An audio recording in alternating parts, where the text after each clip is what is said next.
લોકો 40 વર્ષ સુધી કોંગ્રેસ માટે રહ્યા હોય અને આજે તમારામાં આવે છે તો કાંઈક મેળવવા આવે છે. પારસીએ તો એમ કીધું હતું કે અમે કાંઈ નહીં આપો તો અમે દૂધમાં સાકરની જેમ ભરી જશું. આ મીઠી પેશાબ થઈ જવાનું છે ભાજપની, યાદ રાખજે મારી વાત. શું એ મૂળ ભાજપના કાર્યકરો ખુરશી સાફ કરવા માટે સર્જાયેલા છે? શું ભાજપના પેજ પ્રમુખો એ માત્ર પાથરવા માટે સર્જાયેલા છે? આ ભારતીય જનતા પાર્ટીની ઓફિસનું નામ કમલમ છે. એને ક્યાંક રાજીવ ભવન કરવું ન પડે એ સ્થિતિનું નિર્માણ થશે ને. કોંગ્રેસના નેતાઓમાં માનો પાર્ટી છોડવાની હોડ લાગી છે. પહેલા રાજુલાથી અમરીશ ડેરે રાજીનામું આપ્યું, પછી અર્જુન મોઢવાડિયાએ રાજીનામું આપ્યું, આજે અરવિંદ લાડાણીએ રાજીનામું આપ્યું. અને કેમ કોંગ્રેસના નેતાઓ કોંગ્રેસને છોડી રહ્યા છે? આ કારણ દરેકના મનમાં થઈ રહ્યો છે, પરંતુ ઓપરેશન લોટસ પણ ચાલી રહ્યું છે. આ જ વિષય પર આપણી સાથે વાતચીત કરવા માટે અત્યારે જોડાઈ ચૂક્યા છે લલિત કગથરા. તેમની સાથે વાત કરીએ. લલિતભાઈ જી, શું કારણ છે કે કોંગ્રેસ આટલી વીક થતી જઈ રહી છે? જો ગોપી, આ આપણે જે જીવી રહ્યા છે ને એ મોદી યુગમાં જીવી રહ્યા છે. આ ગાંધી યુગ પૂરો થઈ ગયો. સત્ય માટેની લડાઈ, સત્યાગ્રહની લડાઈ, સત્યનો આગ્રહ, એની લડાઈ, વિચારધારાની લડાઈ, એ બધું પૂરું થઈ ગયું છે. હવે મોદી સાહેબે આખા રાજકારણની કરવટ બદલાવી નાખી છે. લોકો એથિક્સ વાળી વાત કોઈ કરે કે હું તો વિચારધારાથી, તો એ મૂર્ખામાં ખપે છે. એટલે આ લોકોને કોઈ પણ હિસાબે એકવાર વાત કરવી છે કે લોકશાહીમાં છીએ અમે, અને લોકશાહીની પેલી શરત એવી છે કે જો લોકશાહી 4 સ્તંભ છે, તો 4 સ્તંભ જે રીતે લોકશાહીના છે એવી જ રીતે લોકશાહીની પેલી વાત છે કે લોકશાહીમાં વિરોધ પક્ષ હોવો જોઈએ. પણ લોકશાહીની વાત કરવા વાળા લોકશાહીમાં વિરોધ પક્ષને ખતમ કરવા નીકળ્યા છે. એ એની થિયરી છે, એની વિચારસરણી છે. એટલે અત્યારે વિચારસરણીની વાત કરવી કદાચ મને એમ લાગે છે કે બેહુદી વાત હશે. પણ મને 100% વિશ્વાસ છે કે આ લોકો જે જઈ રહ્યા છે અથવા જાય છે એ જિંદગીની મોટી ભૂલ કરે છે. કારણ કે જે ભારતીય જનતા પાર્ટીમાં જેને ભાજપ કરીને ગામડા ફેર્યા છે એ ભાજપ વાળાના મૂળ નથી, એનો કોઈ હિસાબ નથી, એની કોઈ કિંમત નથી.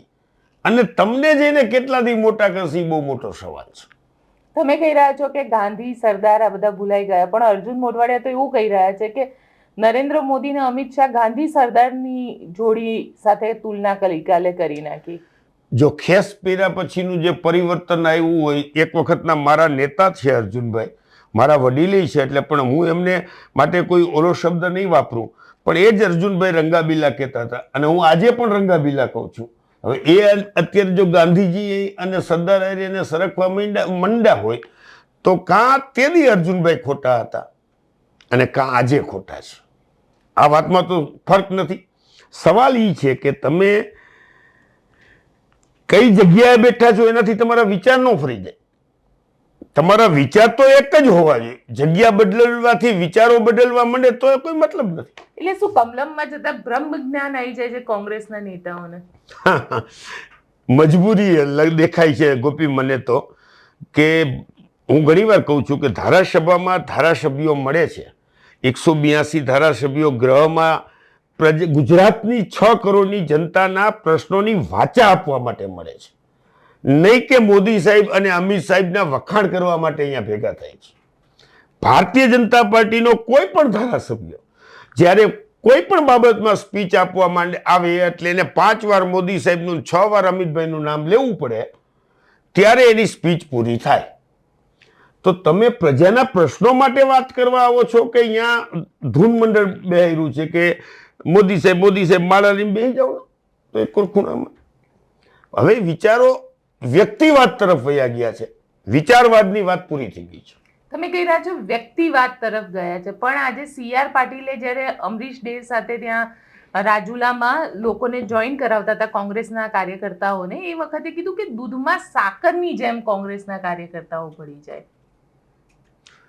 હવે મોદી સાહેબ, CR પાટીલ સાહેબ અથવા CR ભાવ સાહેબને મારે એમ કહેવું છે કે દૂધમાં તમે સાકર કેટલી નાખશો, એની કંઈક લિમિટ હોય કે નહીં. પછી આપણે એનું ઓલું બાષ્પીભવન થવાનું, ઓગળવાની એક એની લિમિટ આવી જાય. પછી કાં દૂધ ફાટી જાય, દહીં થઈ જાય, કાં દૂધમાં એટલી બધી મીઠાશ થઈ જાય કે મીઠી પેશાબ થઈ જાય. એટલે હવે એ દૂધ CR પાટીલ પીવાના છે કે એ દૂધ કોને પાવાના છે, પ્રજાને પાવાના છે, તો પ્રજાના નસીબ. પણ આ જ્યારે પારસી લોકો આવ્યા હતા ને ત્યારે પારસીઓએ કીધું હતું કે અમે દૂધમાં સાકરની જેમ ભળી જશું. એ આ પારસીઓની વાત નથી. જે લોકો 40 વર્ષ સુધી કોંગ્રેસ માટે રહ્યા હોય અને આજે તમારામાં આવે છે તો કાંઈક મેળવવા આવે છે. પારસીએ તો એમ કીધું હતું કે અમે કાંઈ નહીં આપો તો અમે દૂધમાં સાકરની જેમ ભરી જશું. અહીંયા એ વાત નથી. આવતા દિવસોમાં આ મીઠી પેશાબ થઈ જવાનો છે ભાજપને, એ યાદ રાખજે મારી વાત. પણ કેમ એવું લાગે છે તમને કોંગ્રેસના નેતાઓ ભાજપમાં ગયા અને ભાજપમાં જઈને કામ કરે, એમાં ખોટું શું છે? જો આપણે બહુ સ્પષ્ટ દેખાય છે અત્યારે. ધારો કે હું તમને કહું કે આ બધાનો સમાવેશ કરવાનો કે ખાલી એને જનતા પાસે બેસાડવાના. ક્યાંકને ટિકિટ દેવાની છે, ક્યાંકને ધારાસભાની ટિકિટ દેવાની છે, ક્યાંકને સંસદની ટિકિટ દેવાની છે, ક્યાંકને જિલ્લા પંચાયતની દેવાની છે, કોઈકને તાલુકા પંચાયતની દેવાની છે, કોઈને સંગઠનના પ્રમુખ બનાવવાના છે. ત્યારે જે લોકોએ ભારતીય જનતા પાર્ટી માટે અમારી સાથે વર્ષોથી બાજી ઝઘડા કરી અને ભાજપ કર્યું છે, એ લોકોનો હક નહીં જાય? શું એ ચંપલ પાસે જ બેસવા સર્જાયેલા છે?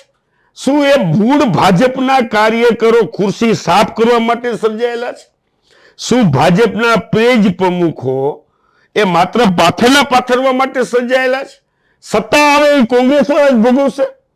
શું આ CR પાટીલ સાહેબનું આ ચક્રવ્યૂહ કેટલા દી હાલશે કે ભારતીય જનતા પાર્ટીના જે મૂળ કાર્યકરો છે, જે કોંગ્રેસના લોકો આવીને એનો હક તડાપ કરી રહ્યા છે, એ કેટલા દી સહન કરશે? જ્યાં સુધી જો હુકમી છે ત્યાં સુધી સહન કરશે. સ્પ્રિંગ દબાયેલી છે, છટકતા વાર નહીં લાગે કોપી, એટલે ગમે ત્યાંથી વિસ્ફોટ થાય. પણ સવાલ એ બી ઊભો થાય છે ને કે કોંગ્રેસની પણ ક્યાંક તો નબળાઈ હશે ને કે બધા જ નેતાઓ છોડીને જઈ રહ્યા છે, અને એ પણ એવામાં જ્યારે રાહુલ ગાંધીની ભારત જોડો ન્યાય યાત્રા અહીંયા આવવાની છે, એટલે એક લીડરશિપની કમી તો કોંગ્રેસની અંદર છે જ ને. બિલકુલ નહીં. એટલા માટે હું તમને પૂછું કે જો કોઈ પણ વ્યક્તિ અથવા કોઈ પણ પક્ષની થોડી ઘણી આ હાલત થઈ હોય તો એમાં 100% અમારી ક્યાંક નબળાઈ હશે. પણ રાહુલ ગાંધીની જ્યારે યાત્રા આવવાની છે ત્યારે જ કોંગ્રેસના મિત્રોને ભાજપમાં ભેળવવા એ ભાજપની ચાલ છે અને ભાજપનું પ્લાનિંગ છે. શું કામ કે અત્યારે નરેન્દ્ર મોદી સાહેબ વધારેમાં વધારે જો ડરતા હોય તો રાહુલ ગાંધીથી ડરે છે. એને રાહુલ ગાંધીની યાત્રામાં જે રીતે જનસૈલાબ ને જે રીતે પ્રજા ઉમટી પડી છે અને જે રીતે રાહુલજી ન્યાય યાત્રા લઈને નીકળ્યા છે અને એ વાતની કે પ્રેમથી, સદભાવથી ભારત જોડો અને નફરત નહીં પ્રેમ ફેલાવો, એ વાત લઈને નીકળ્યા છે. એનાથી મોદી સાહેબને ક્યાંક ખૂચે છે. જે રીતે કર્ણાટક ગયું, તેલંગાણા ગયું, એવી રીતે એને એમ લાગે છે કે આ સંસદમાં ક્યાંક દિલ્હી જતી ન રહીએ. એટલા માટે મીડિયાનું ધ્યાન આમાં ખેંચાય અને રાહુલજીની યાત્રાનો બહુ દેખાય નહીં, એ પ્રોપેગેન્ડા છે. તમે એને પ્રોપેગેન્ડા કહી રહ્યા છો, પણ શું કામ 4 દી પહેલા નક્કી થઈ ગયું તો 4 દી પહેલા અર્જુનભાઈ નો ભેડવા, 8 દી પહેલા ન ભેડવા? શું કામ 8 દી પછી ન થાય? રાહુલજી આવે છે તે દી ભરવાનું શું? અત્યારે યુદ્ધ ફાટી નીકળ્યું છે, અત્યારે સરકાર તૂટે છે, સરકાર ઉથલી જવાની છે, 2 ધારાસભ્યો ઘટે છે. સીધી વાત છે, લોકોને સામાન્યમાં સામાન્ય માણસને સમજાય એવી વાત છે કે અત્યારે શું કામ રાહુલજીનું ખરાબ દેખાય, કોંગ્રેસનું ખરાબ દેખાય એટલે અત્યારે ભેળવે છે. કોંગ્રેસનું ખરાબ દેખાય પણ કોંગ્રેસે બી પોતાની છબી તો સાચવવી પડે ને, કે કોંગ્રેસના નેતાઓ જાય છે તો ભરતસિંહનું સ્ટેટમેન્ટ આવ્યું કે કોંગ્રેસ તો આટલા વર્ષ જૂની પાર્ટી છે ને આવા નેતાઓ જતા રહે તો ફરક નથી પડતો. મારી સ્પષ્ટ વાત છે, કોંગ્રેસનો એક બૂથનો કાર્યકર પણ જાય તો અમને નુકસાન છે અને અમને એ સહન નથી થતું. પણ એનો મતલબ એવો નથી કે અમારે તાળામાં પૂરી રાખવા. કે આ કોંગ્રેસના કાર્યકરોને તિજોરીમાં પૂરી રાખવા. આ કઈ મિલકત તો નથી, કાર્યકર છે. અને તમે એને પછી તમે ભારતીય જનતા પાર્ટી વાળા ગમે તેવી લાલચુ દઈને લઈ જાય તમારા ઘરમાં ને તમારી ઓફિસમાં કંઈક આ તોડફોડ થાય અથવા માનો કે કોઈ લૂંટ કરીને લઈ જાય તો તમારો વાક કે આ શું કામ ઓફિસમાં રાખ્યું હતું, શું કામ તમે તાળું નહોતું દીધું? આ લોકો લૂંટ કરે છે, કાયદેસર લૂંટ કરે છે, કાર્યકરોને માનસિક રીતે લૂંટે છે, કાર્યકરોને આર્થિક રીતે દબાવે છે અને કોંગ્રેસના કાર્યકરોને દબાણ કરાવીને કોઈ પણ હિસાબે લઈ જવા છે. આજે તમે કહી રહ્યા છો કે કોઈ પણ હિસાબે કોંગ્રેસના કાર્યકર્તાને લઈ જવા છે. ગઈકાલે મેં એક તસવીર જોઈ, જ્યારે અર્જુન મોઢવાડિયા ત્યાં આગળ જોઈન કરી રહ્યા હતા ત્યારે સ્ટેજ ઉપર મને ઘણા બધા નેતાઓ કોંગ્રેસી જ દેખાતા હતા. બહુ સાચી વાત છે ગોપીદાની. તમને અહીંયા સ્ટેજ ઉપર દેખાણા હશે. ગોપીજી, તમે વિધાનસભામાં જાશો તો બીજો બોર્ડ હશે કે કુંવરજીભાઈ બાવળિયા સિંચાઈ મિનિસ્ટર, બીજો બોર્ડ હશે રાઘવજીભાઈ પટેલ કૃષિ મિનિસ્ટર, હવે અર્જુનભાઈ મોઢવાડિયાનો ક્યાંક બોર્ડ લાગશે કે R&B મિનિસ્ટર. કોંગ્રેસના જ મિનિસ્ટરો દેખાવાના સાહેબ. જો ગોપી, મારી વાત બહુ ધ્યાનથી સાંભળજો.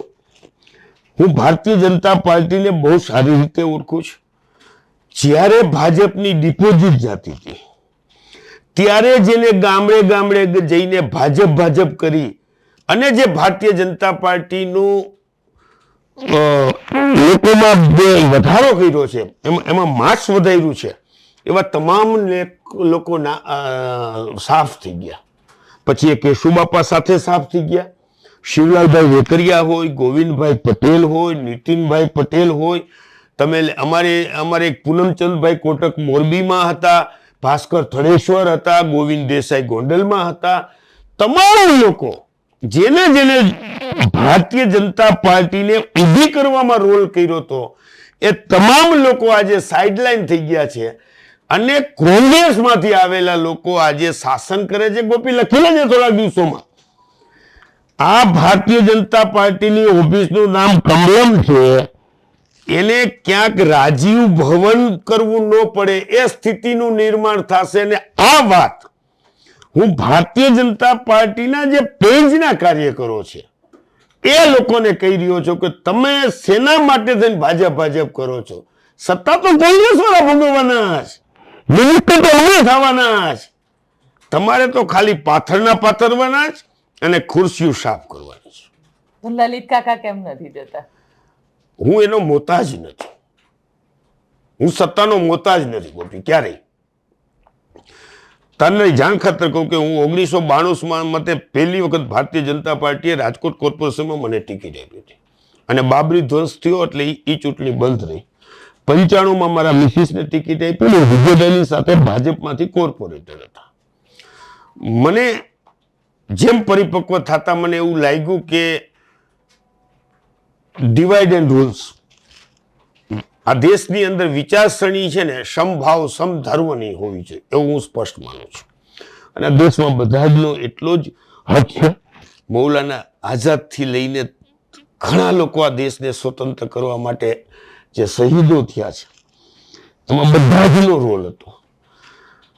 તો આ દેશની યુવાનોને તમે કયા માર્ગે લઈ જઈ રહ્યા છો? મને બહુ દુઃખ થાય છે, અત્યારે ભયંકર દુઃખ થાય છે. કારણ કે હું એ ભાજપમાં હતો કે જ્યાં ચિમનભાઈ શુક્લ એક પક્ષ પલટો મગનભાઈ સોનપાલે રાજકોટમાંથી કર્યો હતો અને 20 દિવસ સુધી ત્રિકણબાગમાં ઉપવાસ ઉપર બેઠા હતા. એક ભારતીય જનતા પાર્ટીનો કોર્પોરેટર કોંગ્રેસમાં ભળ્યો હતો અને 20 દિવસ ઉપવાસ ઉપર ઉતર્યા હતા. એ જ ભારતીય જનતા પાર્ટી આજે મંડી ખુલ્લી મૂકી છે, ખરીદ વેચાણનો વેપલો કરી રહી છે. અને કેવું બેફામ, કોઈ મોરલ નહીં. શેના માટે તમે લોકશાહીની વાત કરો? શું કામ ચૂંટણી કરો? ચૂંટણી બંધ રાખો ને. જો તમારે વિરોધ પક્ષના તમામ ધારાસભ્યને લઈ જવા હોય, 17માંથી તમારે હાથ રહેવા દેવા હોય તો ચૂંટણી શું કામ કરો છો? આજીવન દીવા કરે તમે રાજ કરો. આ પબ્લિકના કેટલાય રૂપિયા, કરોડો ને અબજો રૂપિયા બચશે, કેટલા ગરીબોના મકાન થઈ જશે, કેટલા યુવાનોને નોકરી મળશે. તમે ચૂંટણીની પ્રક્રિયા જ બંધ કરી દો અને ચાઇનાની જેમ તમે આજીવન દીવા કરે ત્યાં સુધી તમે રાજ કરો. જો તમારે વિરોધ પક્ષને જ પતાવી દેવો હોય અને આ જ રીતે ખુલ્લું ધાક ધમકી ગમે તે રીતે લઈ જવા હોય તો બહુ થઈ ગયો. 40 વર્ષથી અર્જુનભાઈને અમે બાપ સમાન માન્યા હતા. હવે એ પાર્ટી છોડે તો હવે દીકરો ઈ વૈંડી ઠેકે તો બાપા વૈંડી ઠેકે તો છોકરાએ શું કહેવાનું? આ પરિસ્થિતિ છે. પણ તમને એવું નથી લાગતું કે કોંગ્રેસે પોતે પણ આ બાબતે આત્મમંથન કરવાની જરૂર છે? શું આત્મમંથન કરવું? મને ક્યાં જવું? તમે કોંગ્રેસ તરીકે નહીં, શું આત્મમંથન કરવાનું જરૂર છે? આત્મમંથન એટલું જ કરવાનું જરૂર છે કે સત્તા ક્યાંથી આવે. અત્યારે લોકોની માનસિકતા છે ને આખી મોદી સાહેબે ડાયવર્ટ કરી નાખી છે. લોકો સિદ્ધાંત માટે કોઈ લડવાની વાત પૂરી થઈ ગઈ, વિચારો માટે લડવાની વાત પૂરી થઈ ગઈ. મને શું મળે છે? આજે લોકો જેમ કોર્પોરેટ સ્ટ્રક્ચર હોય, એક રિલાયન્સ ઇન્ડસ્ટ્રીઝનો what is the main goal? Profit. Reliance company એ જ વિચારે કે મને ક્યાંથી પ્રોફિટ થાય છે. એમ અત્યારે નરેન્દ્ર મોદી સાહેબનું ભાજપ છે એ કોર્પોરેટ થઈ ગયું છે અને એનો એક જ ગોલ છે સત્તા. સત્તા ક્યાંથી મળે? કોઈ પણ હાવ, એની હાવ, બાય હુક યા કુક, સત્તા મળવા માટે થઈને ગમે તે દરજ્જે, ગમે તે લેવલે અને ગમે તે સ્થિતિમાં જઈ શકે એવી સ્થિતિ છે અત્યારે. દાઉદ ઇબ્રાહિમથી 5 સંસદ વધારે મળતા હોય ને તો ભાજપ એને વેલકમ કરે. એના માટે લાલચાજમ પાત્ર એને પટ્ટો લઈને ઉભા રહી. આવી જાઓ દાઉદભાઈ, તમારી તો ખૂબ જરૂર હતી કોંગ્રેસમાં, ભાજપમાં. આ સ્થિતિ નિર્માણ થાય. કેમ તમને એવું લાગે છે દાઉદ ઇબ્રાહિમનું પણ વેલકમ થાય એવું કઈ રીતે શક્ય છે? જો તમે જેની ઉપર અજીત પવાર ઉપર 20,000 કરોડનો આક્ષેપ મૂકતા હો અને તમે એમ કહેતા હો કે આ માણસને 10 દિવસમાં જેલમાં હોવો જોઈએ, એ માણસને તમે ડેપ્યુટી સીએમ બનાવો, તમે છગન ભુજબળ ઉપર કેસ કરતા હો અને પાછા એને મિનિસ્ટર બનાવી દો. આ મધુ કોડાને તમે જેલમાં ખાઈ લો તો એના મિસિસને આજે તમે ભારતીય જનતા પાર્ટીમાં લઈ આવો. આજની વાત નથી ગોપી. વર્ષો પહેલા મને યાદ છે કે કોંગ્રેસનો ટેલિકોમ મિનિસ્ટર હતા, નામ તો હું ભૂલી ગયો અત્યારે. એ સમયમાં એમની પાસેથી કંઈક 1 કરોડ રૂપિયા નીકળ્યા હતા. એ માણસને ભારતીય જનતા પાર્ટીમાં ભેગા હતા. એટલે ભ્રષ્ટાચારી હોવું, કૌભાંડી હોવું એ ભારતીય જનતા પાર્ટીમાં ભળવા માટેની લાયકાતો છે અને મારામાં એ લાયકાત નથી એટલે હું મને નથી લઈ જતો. એટલે તમે તમારી સાથે કમ્પેર કરો છો કે તમને નથી લઈ જતા? મને લઈ જતા, મને બોલાવતા નથી. લલિતભાઈ, હવે કારણ કે તમે કહી રહ્યા છો કે તમને બોલાવતા નથી, પણ અન્ય નેતા, કારણ કે હવે એવી પણ એક ચર્ચા ચાલી છે કે તમે લલિત કાગથરા નહીં તો લલિત વસોયાનો વારો છે. ગોપી, આમાં છે ને અત્યારે તમે બધું રીટેક કર્યું છું કાયમ. હું ભગવાન પાસે આશા રાખું છું અને પ્રાર્થના પણ કરું છું કે એવી કોઈ પણ નોબત ન આવે કે મારે કોંગ્રેસ છોડીને ભાજપમાં જવું પડે. એવી ભગવાન મારી નોબત ના લઈ આવે. અને આ 2 ચોઈસ હશે તો પહેલી પસંદગી હું મારા ઘરે બેસી જવાની કરીશ. આવું તો અર્જુનભાઈ પણ કહેતા હતા. એટલે તો હું બોલતો નથી યાર. એટલે તો આ વાત છે ને અમારી ઉડી જાય છે, કારણ કે ફલાણાભાઈ આમ બોલતા હતા ને આમ કર્યું, ઓલાભાઈ આમ બોલતા હતા ને આમ કર્યું. એટલે હું તને કહું છું કે હું તો ભગવાનને પ્રાર્થના કરું છું કે એવી નોબત ન આવે મારા માટે, અને કદાચ એવી નોબત આવશે તો હું પહેલી પસંદગી ઘરે બેસી જવાની કરીશ. ભારતીય જનતા પાર્ટીમાં જવાની કોશિશ નહીં કરું. એટલું તો હું જાહેરમાં, પછી તારે રીટેક કરજે, એવું કોઈ તને ભગવાન એવો સમય ના આપે. મને ભગવાન સમય ના આપે, પણ તમને આપે તો તમને ઓફર ઉપર તમે જશો કે? બિલકુલ નહીં. મને ગુજરાતનો મુખ્યમંત્રી તમારે બનાવે. દૂધમાં સાકરની જેમ નથી ભળવું? ના, આ સાકર ખાટી છે. અને બીજું તને કહું કે મને કોઈ અપેક્ષા નથી જાહેર જીવનમાં. માણસોને હા એક એચિવમેન્ટ ગોલ હોય. હું એમ નથી કહેતો હું દૂધે થયેલો, પણ મારે સત્તા પાછળ જ આવવું હોત તો હું તો 1995માં ભાજપમાં હતો. એટલે મને એવો કોઈ મોહ નથી. સૌરાષ્ટ્રની રાજનીતિને જોઈએ ને લલિતભાઈ, તો અત્યારે માત્ર એક જ ધારાસભ્ય બચ્યા હવે કોંગ્રેસની અંદર, અને એ વિમલ ચુડાસમા. વિમલ ચુડાસમા માટે શું કહેશો? વિમલ ચુડાસમા પણ શિફ્ટ થઈ શકે છે, કારણ કે આખું સૌરાષ્ટ્ર સાફ કરી નાખ્યું ભારતીય જનતા પાર્ટી. જો આમ તો 22ની ચૂંટણીમાં જ હું એમ માનું સૌરાષ્ટ્ર સાફ થઈ ગયો હતો. પણ વધેલું ઘટેલું 2-3 હતા, એમાંથી 2 વયા ગયા. પણ વિમલ ઉપર મને વિશ્વાસ છે અને મને કાકા કહીએ છીએ. જોકે અમરીશભાઈ પણ મને પ્રેમથી સારા ભાવથી ને કાકા જ કહેતા હતા, અને મેં પણ કીધું કે મળદ યોદ્ધો હતો અમરીશભાઈ. હતો એટલે ભાજપમાં જતા રહ્યા, મળદ યોદ્ધા જ. પણ હવે હશે કાંઈ મજબૂરી જે હું નથી જાણતો એવી. નકર અમરીશ ડેર લડાયક માણસ હતા, એવી જ રીતે વિમલ ચુડાસમા પણ લડાયક માણસ છે. સભાનતાથી અમે પાર્ટીની માટે થઈને લડીએ છીએ. અમને ખબર છે આ ભારતીય જનતા પાર્ટી સામે લડીએ છીએ, એટલે વિમલમાં મને વિશ્વાસ છે. અમરીશમાં પણ એટલો વિશ્વાસ હતો જ, અને વિમલ હવે લઈ જ જાય એવો મને વિશ્વાસ છે. આમાં ગોપી, અત્યારની જે સ્થિતિ છે એમાં અત્યારે કાંઈ બોલવું કે કેવું, પણ ભગવાન બચાવે દેશને. કેમ એવું લાગે છે? નરેન્દ્રભાઈ તો કહી રહ્યા છે બહુ વિકાસ થઈ રહ્યો છે, રામ મંદિર બની ગયું, રામ રાજ્ય આવી જશે, દેશ જીડીપીમાં કેટલો આગળ વધી ગયો. જો ગોપી, રામ મંદિર બનવાને મંદિરથી જો પેટ ભરાઈ જતું હોય તો હું સવારે ઉઠીને, તું આ સ્ટુડિયો બેન ના કર અને હું સવારે ઉઠીને કારખાને ના જાઉં.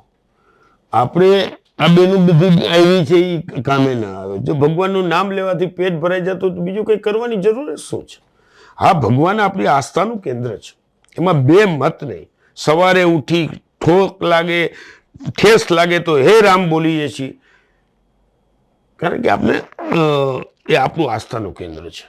પણ જે રીતે સમગ્ર દેશની અંદર જે ઇન્ડિપેન્ડન્ટ એકમો હતા, દાખલા તરીકે ચૂંટણી પંચ, ન્યાય અને પત્રકારિત્વ અથવા તો જર્નાલિઝમ, સાહેબ જે રીતે કેપ્ચર થઈ રહ્યા છે એ રીતે તો એવું લાગે છે. અને જે રીતે હું પણ ઇન્ડસ્ટ્રીઝમાંથી આવું છું, જે આજે ઇન્ડસ્ટ્રીઝની હાલત જોઈ રહ્યો છું, સાવ આમ આભા ચિત્ર, ખોટું ચિત્ર અત્યારે દુનિયામાં અને શેર બજારમાં દેખાઈ રહ્યું છે. વાસ્તવિકતા એક પણ સેક્ટર, આજે મોરબીનું સિરામિક ઉદ્યોગ લઈ લ્યો, મોરબીનો પ્લાસ્ટિક ઉદ્યોગ લઈ લ્યો, ઇવન તમે ઓટોમોબાઈલ્સ ઉદ્યોગ લઈ લ્યો, રાજકોટની અંદર જામનગરનો બ્રાસ પાર્ટનો લઈ લ્યો, સુરતની અંદર ટેક્સટાઇલ ઇન્ડસ્ટ્રીઝ લઈ લ્યો, તમામ જગ્યાએ માત્ર ને માત્ર મંદી સિવાય કોઈ પરિસ્થિતિ નથી. કોઈ પણ ઇન્ડસ્ટ્રીયાલિસ્ટને તમે દિલથી પૂછો, ઇન્ડસ્ટ્રીયાલિસ્ટ બોલી ન શકે, સરકારને કહી ન શકે એવો હાવ અને ડર બેહારી દીધો છે. બાકી મને 100% ખાતરી છે કે ભયંકર ખરાબ પરિસ્થિતિ છે. વિકાસ થઈ રહ્યો છે, ડેવલપમેન્ટ થઈ રહ્યું છે. 100% સાચી વાત છે. તારો વિકાસ થઈ રહ્યો છે. હું તને એવા 150 જણા બતાવું કે 10 વર્ષ પહેલા એની પાસે સ્કૂટર નહોતું, આજે ભારતીય જનતા પાર્ટીમાં ભયડો અને કાર્યકર થયા પછી મર્સિડીઝ આવી ગઈ. ભારતીય જનતા પાર્ટીના કાર્યકરોનો 100% વિકાસ થઈ રહ્યો છે, એમાં 2 ધડક નહીં. કારણ કે 28 વર્ષથી આ ભાજપનું શાસન છે ગુજરાતમાં. તમામ ગેરકાયદેસર પ્રવૃત્તિ કરવાવાળા તમામ લોકો ભારતીય જનતા પાર્ટીમાં છે. ખનીજ ચોરી કરવાની હોય કે પછી નકલી ટોલ નાકું કરવાનું હોય કે પછી કોઈ પણ આજે જીએસટીના ખોટા બિલ બનાવવાવાળા હોય, તમામ લોકો ભાજપ સાથે સંકળાયેલા છે. કોંગ્રેસમાં તો વરેડા ખેડા વહીતા છે. કોઈ આવી પ્રવૃત્તિ કરે તો એ કોંગ્રેસમાં રહી જ ન શકે. પણ કોંગ્રેસની અંદર તમે કહી રહ્યા છો કે હવે થોડાક જ વધેલા છે, એ થોડાક જ, કારણ કે હવે લોકો હસતા હસતા એમ પૂછે છે કે કોંગ્રેસ કાર્યાલયને ક્યારે તાળું મારવાનું છે, કે એક સામટું મારી દો ને એટલે વાર્તા પૂરી થઈ જાય. જો ગોપી, લોકોને હસે અને હસે એવી સ્થિતિ છે એમાં હું ના નહીં પડું, હું સ્વીકારીશ. પણ આ કોંગ્રેસ પાર્ટી છે, અને તો ગમે ત્યાં ગુજરાતના કોઈ પણ છેડામાં જા, લલિત કગથરા ચૂંટણી હાર્યો કેટલા મતે? 10,000 મતે. 20,000 મત આમ આદમી પાર્ટી વાળો લઈ ગયો. ભાજપ કરતા તો મને આમ આદમી પાર્ટી ન લઈ ગયો તો મને વિરોધના મત વધારે હતા જ. 42 સીટ એવી છે કે જે આમ આદમી પાર્ટીની હિસાબે કોંગ્રેસ હારી છે. તો કચ્છના રણના છેલ્લામાં છેલ્લી જગ્યાએ નખત્રાણા તાલુકાના છેલ્લામાં છેલ્લા ગામમાં જાવ, કોંગ્રેસનો કાર્યકર હશે ને હશે. કોંગ્રેસ એ મૂવમેન્ટ છે, કોંગ્રેસ એ વિચારધારા છે, અને કોંગ્રેસ ક્યારેય પણ ખતમ નહીં થાય. અને એવું કોઈ તાળું નથી પેદા થયું કે જે રાજીવ ભવનને મારવું પડે. ચલો આશા રાખીએ કે લલિત કાકા તમે પણ ન જાઓ અને કોંગ્રેસ ઓફિસને પણ તાળું ન વાગે, કારણ કે અત્યારે તો ભારતીય જનતા પાર્ટીનું ઓપરેશન લોટસ ચાલી રહ્યું છે. અને આજે પણ એક દિવસ યાદ રાખજે બેન, તું એક દિવસ યાદ રાખજે, ભગવાન હું તો જોઈશ કે નહીં પણ તમે તો 100% જોશો કે જે આજે તમે જે કોંગ્રેસના છૂટા છવાયા જે ભાજપમાં જઈ રહ્યા છે ને, એ હાગમટે બસો ભરી કોંગ્રેસમાં આવશે. લખી લેજો અમારા શબ્દો. આજે તમને જે દેખાતું હોય તે, પણ આ મેળાવડો, આ બધું ટોળું બહુ લાંબો સમય ટકવાનું નથી. અને એક વખત અત્યારે સ્ટેજમાં જેમ કોંગ્રેસ વાળા દેખાડ્યા હતા ને, એ બધા જ ને આવતા દિવસોમાં ગમે ત્યારે ભારતીય જનતા પાર્ટી છોડીને કોંગ્રેસ તરફ આવવું પડશે. આ શબ્દો મારા લખી લેજો. એટલે આજે હસતા હસતા મેં કોકને એવું કીધું, મેં કીધું ધીરે ધીરે એવું થઈ જશે કે કોંગ્રેસના નેતાઓ બીજેપીને ટેક ઓવર કરી લે, કારણ કે જે રીતે સંખ્યા ત્યાં વધી રહી છે. હા, તો 51% શેર થઈ ગયો છે અત્યારે. અને કોઈ પણ કોર્પોરેટ કંપનીની અંદર ટેક ઓવર કરવા માટે 51% જોઈએ. બિલકુલ. તો આપને અમારો રિપોર્ટ કેવો લાગ્યો મને કોમેન્ટ બોક્સમાં ચોક્કસથી જણાવજો, અને અમારી ચેનલ નિર્ભય ન્યૂઝને લાઇક, શેર અને સબસ્ક્રાઇબ કરવાનું ભૂલશો નહીં.